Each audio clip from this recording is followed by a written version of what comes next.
이번 정부 공약 보니까 내 집 마련 생애 최초로 처음 하시는 분들은 취득세를 감면해 주겠다. 이게 지금 그 기준이랑 혜택이 어떻게 되는 걸까요? 뭐 간단히 말해서 뭐 생애 최초 취득세라고 말하면 될 것 같고요. 네. 뭐 일단 기존에 있는 세법이에요. 그래서 기존에 있는데 윤석열 당선인이 그거를 좀 더 경감을 많이 해주는 방향으로 가자라고 한 거고, 뭐 어떻게 더 바뀔지는 예상 시나리오는 좀 더 봐야 될 것 같고, 네. 기존에 있는 정도만 해도 사실은 이걸 잘 이용하면은 첫 집 살 때는 좀 취득세 경감이 많이 되는 것 같아요. 그래서 일단 조건은 뭐냐면, 원래는 이게 이제 신혼부부 생애 취득이었거든요. 네. 근데 이제 신혼부부가 아니더라도 상관없게 되는 거죠. 그래서 네. 근데 이제 소득 기준이 제일 중요하다고 보시면 돼요. 본인하고 배우자의 합산 소득이 7천만 원 이하일 때 이제 해당이 되는 거고요. 네.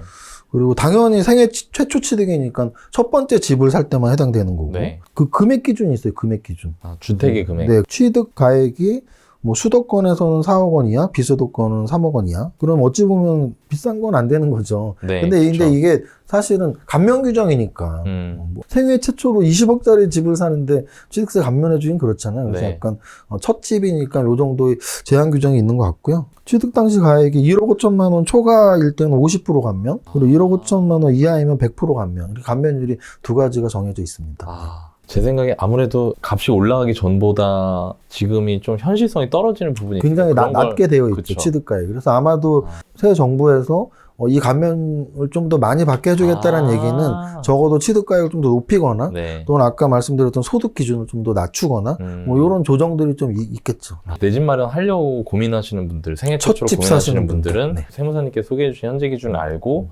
이후에 정책이 공식적으로 실행되는 걸 보시면서 결정하시면 도움이 많이 되겠네요. 맞습니다. 그 1세대 1주택인 분들도 많아요. 이제 가족이 이사 가려고 하는데 집 옮기다 보면 일시적으로 2주택 되는 경우 되게 많잖아요. 네. 이때 비과세 혜택 받으려면 기존 살던 집을 언제까지 팔아야 될까요? 이것도 세법이 진짜, 특히 양도소득세법이 진짜 어려운 게 네. 정확하게 딱 몇 년입니다라고 예외 없이 말하면 좋은데 네. 또 여러 가지 경우 수가 좀 있어요. 네, 그렇죠. 근데 기본적으로는 1년 또는 3년을 이렇게 생각하시면 되는데, 그러면 1년은 빨리 팔아야 된다는 얘기잖아요. 네, 네. 3년이 좀 천천히 팔아도 된다는 네. 얘기죠. 그러면 어떤 사람들한테 빨리 팔아야 되냐, 또는 어떤 사람들한테 천천히 팔아야 되냐의 기준은 네. 조정지역이냐 아니냐로 보시면 돼요. 또 조정지역은 거의 뭐 서울 수도권 다잖아요. 네. 그래서 조정지역의 집을 살려고 그랬던 거야? 네. 그러면 빨리 팔어. 1년 안에. 근데 비조정지역이었어요? 그럼 너 특별히 뭐 투기하려고 그랬던 거 아니구나. 네. 그러면 3년 안에 팔아. 요렇게 좀 쉽게 생각하시면 돼요. 그럼 조정지역 안에서 이제 집을 가지고 있다가 조정지역 안에 집을 사셔서 이동하려고 하시는 분들은 1년 안에 그렇죠. 내가 기존 주택 처분해야 맞습니다. 비과세 받는다. 맞습니다. 그 내 집 마련 하신 분들 같은 경우에는 재산세와 종부세 신경 안 쓸 수가 없습니다. 이 윤석열 정부 아래서 지금 뭐 종부세에 대해서 전면적으로 재검토를 하겠다 이런 말이 있는데 이거는 어떻게 앞으로 변할까요? 이게 사실은 이제 법이라는 게 재정기관이 국회잖아요. 네. 그래서 법을 바꾸려면 이제 국회에서 하는 거니까. 만약에 법을 바꾼다면 어쨌든 종부세 뭐 폐지 또는 종부세와 재산세 단일화 뭐 이런 얘기가 계속 검토가 되고 있고요. 근데 이제 법보다 좀 아래 단계인 대통령령이나 뭐 이런 쪽으로 해서 한다면 가능한 부분들이 세밀하게 좀 있을 것 같아요. 근데 특히나 재산세와 종부세들은 둘 다 그 과세 기준이 공시지가란 말이에요. 네. 그래서 이제 공시지가가 6월 1일 기준으로, 재산세도 6월 1일, 종부세도 6월 1일 기준으로 그 공시지가에 의해서 부과가 되는데, 네. 공시지가는 사실은 뭐 공시지가 과표 현실화라는 이름으로 많이 올랐죠. 큰 폭으로 올랐단 네. 말이에요. 그래서 작년 2021년 같은 경우는 뭐 그 전년보다 이렇게 내가 세금을 왜 많이 내? 뭐 갖고만 있는데, 네. 갖고 있다는 얘기는 사실 아직 팔지 않았으니까 여유자금이 없는 분들도 꽤 있었을 텐데, 보유세를 내기 위해서 집을 팔으란 얘기야, 뭐 이런 얘기가 나올 정도로. 네. 그래서 이제 어찌 보면 이 당선인 공약에는 2020년 공시지가로 회계하겠다 뭐 이런 게 있었거든요. 네. 그게 만약에 가능하다면 사실은 보유세 부담이 현격하게 줄어드는 거죠. 왜냐하면 2021년에 굉장히 보유세가 커졌던 이유가 공시지가가 높아졌기 때문인데, 네. 2020년으로 회계시킬게라는 건 보유세가 그만큼 낮아진다는 얘기니까. 네. 그거는 제가 보기에는 뭐 6월 1일 전에 가능할 수도 있지 않을까, 뭐 이런 생각은 들고요. 네. 근데 이제 뭐 재산세와 종합부동산세가 이거 역사가 좀 달라요. 그리고 네. 세목도 좀 완전히 다른 거고요. 크게 나누면 국세가 있고 지방세가 있어요. 국세청에 따내면 국세고 구청, 시청 뭐 이런 네. 데 따내면 당연히 지방세죠. 네. 이 두 개를 어떻게 합칠지 또는 뭐 어떻게 축소시킬지 이건 좀 지켜봐야 될 것 같은데 공약 중에 분명히 있었습니다. 그 부동산 사실 뭐 사고 팔고 해보신 분들 아시겠지만 그러니까 아무리 좋은 부동산을 사더라도 세금으로 다 내면은 사실 의미가 없으니까 1주택자, 다주택자가 이거를 양도하실 계획이 있으신 분들은 반드시 알아주셨으면 좋겠다 싶은 어떤 절세 방법이 있을까요? 비법은 아니고 아마 부동산 관심 있는 분들은 많이 아실 텐데요. 네. 일단 양도소득세에서 제일 큰 절세는 내 집을 무조건 1세대 1주택에 포함시켜야 돼요. 그래서 이제 고가주택이 이제 규정이 바뀌어서 12억이거든요.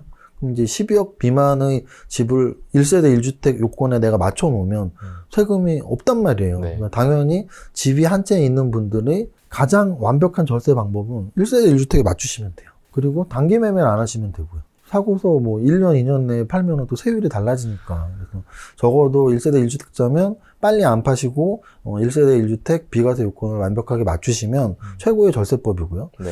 그럼 이제 1세대 다주택자인데 정말 다주택자들은 어마무시해요, 세율이. 네. 중과세까지 다 맞으면 최고세율 뭐 거의 80%까지 올라가니까. 네. 그래서 그렇죠.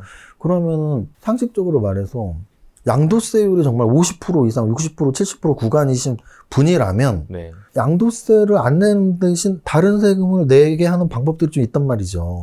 예를 들어 이런 거예요. 내가 집에 몇 채인데 세 채가 있는데 한 채를 팔 것이냐? 아니면 증여를 해서 증여세를 낼 것이냐로 계산을 하셔도 되는 거죠. 왜냐면 예를 들어 내가 직접 팔면 중과세 맞아서 60, 70, 80%의 세율을 맞을 건데 증여를 하면 20%, 30%의 증여세만 내도 되는 상황이라면 세금 차이가 훨씬 크죠. 배우자의 증여와 뭐 자녀의 증여 좀 다른 문제예요. 왜냐하면 배우자 같은 경우는 사실은 증여 6억까지 가능하니까 적어도 뭐 한 10억짜리 집이 있다. 부부 공동명의라는 게 제일 좋죠. 지분을 같이 나누는 게. 네. 그래서 뭐 네. 부부 사이도 좀 금슬도 좋아지고 네. 네. 절세도 하고 이게 근데 이게 실제 판례도 있고 많이 있는 네, 얘기니까 네. 뭐 부동산 공부하시는 분들 아마 다 들어보셨을 거예요. 그리고 심지어는 이 증여세도 안 내고 그러니까요. 증여세 안 내는 걸 넘어서서 배우자분이 받는 그 공유지분 몫은 취득가가 굉장히 높아지는 거죠. 그렇죠. 왜냐하면 최초 취득가가 아니고 증여 당시의 증여시가이기 때문에 그러면은 그 높은 취득가니까 이분이 증여받는 건 사실 양도세가 굉장히 부담이 줄어들죠. 네, 그렇죠. 그래서 배우자의 증여 생각하실 부분이 있고 근데 이제 자녀한테 증여를 할 땐 사실은 공제액이 너무 적어서 부담부 증여 같은 것도 고려하시는 분들 많죠. 왜냐면은 아까 말씀드렸지만 결국은 양도만 100% 했을 때 양도세율이 높다면 팔아서 다 세금 내야 돼 뭐 이런 건데 적어도 부담부 증여로 한다면 양도세보다 낮은 증여세를 포함시켜서 하기 때문에 적어도 절세 측면에서는 좀 고려할 부분이 많다. 그렇죠. 근데 이제 뭐 일반인분들이 세법을 정확하게 이해는 못하니까 여러 공부도 좀 하시고 참조도 하셔서 양도세가 너무 높았을 때 증여로서 절세하는 방법은 있는지 그리고 적어도 집이 한 채라면 1세대 1주택을 무조건 포함시키는 거 이것도 또 기본적인 절세 비법인데요. 만약에 뭐 내가 두 채가 있는데 어느 것부터 팔까요? 뭐 이런 분들 되게 많아요. 순서.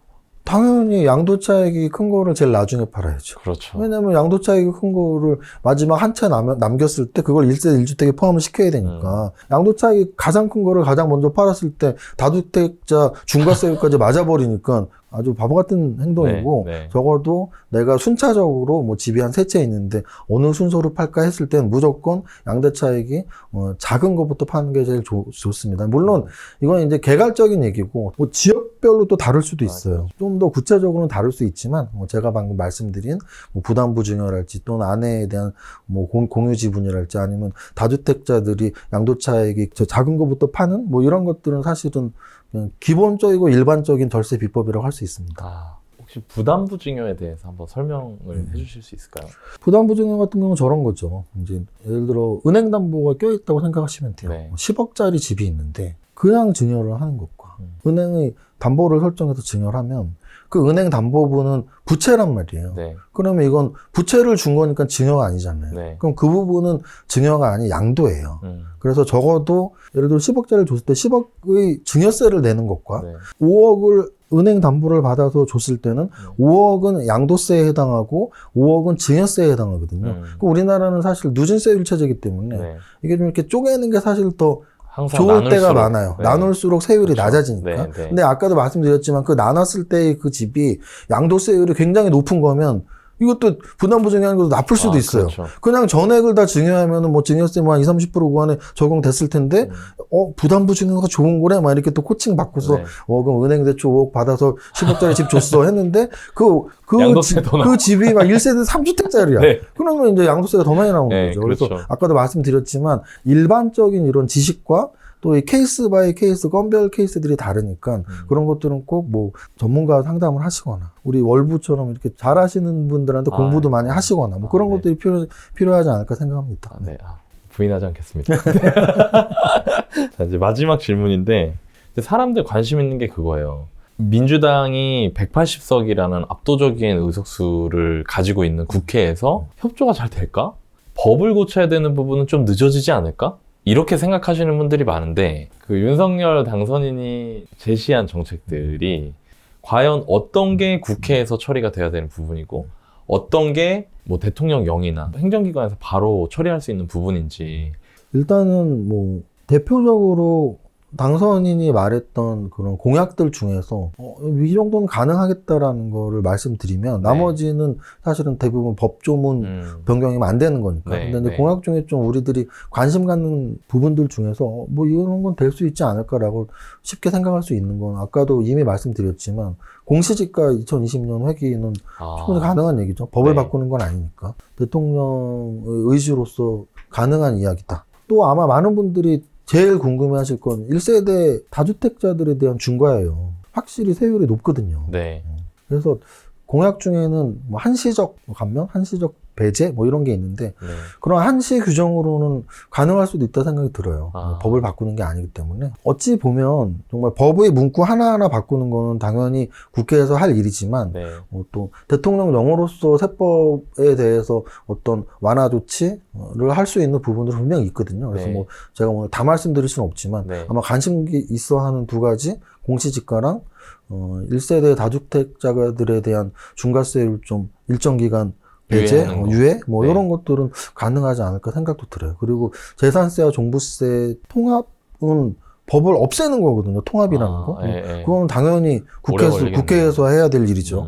그래서 오히려 저는 합치기 전 단계로는 종부세의 완화 같은 거는 아까도 말씀드렸지만 대통령령으로 할 수 있는 부분들 네. 뭐 그 정도가 일단 올해 좀 기대될 수 있는 부동산 관련 세법 감면 정책들이 아닐까 생각합니다.